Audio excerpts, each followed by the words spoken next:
Bonnie DeCoco here with Aqua4 Pool Design, and today we're going to talk about some really easy plants that you can use in your container gardens.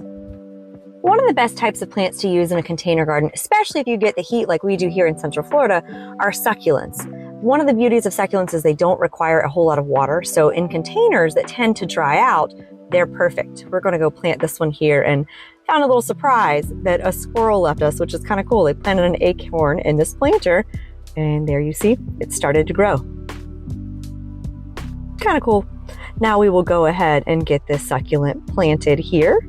He looks like little Jojo wants to help us plant these planters here. We'll come back up. Here it is planted. One of the really neat things about succulents is you can take off this little piece right here, pop it in the dirt, it'll grow some roots and grow you a whole new plant. You can actually do that with a little leaf too. One of the next plants that I love to see in a container garden is this alyssum that you see here. Some people call it sweet alyssum. We're going to zoom in so that you can see just how delicate and beautiful those flowers are. This one here from Lucas Nursery is super healthy. The reason I love it in containers is because it tends to spread. It creeps and it'll fill your pot.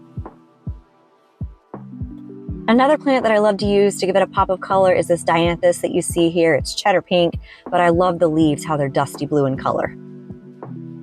To round out the color in our planters, I love this gold dust. It is a really bright yellow in color. This one too will creep, it will fill your planter, but it will also spill over, so you'll get some really nice spill coming down that planter. Next, you see this sedum here. Sedum is really good in a planter. It is like a succulent. It does not require a whole lot of water. It will also creep, fill that planter, and spill like you see it doing here. This is one of my favorite pieces of thriller for a planter. It is pink muhly grass. It gets really tall, so it gives you some height in that planter. This is one that's been planted last fall. But what the muhly grass does, it turns pink in the fall. It's really neat. It's got wispy, feathery looking pink flowers that'll stay throughout the fall. If you're interested in seeing more great container plants like the bird of paradise here and the ponytail palm, stay tuned for our next video in the series.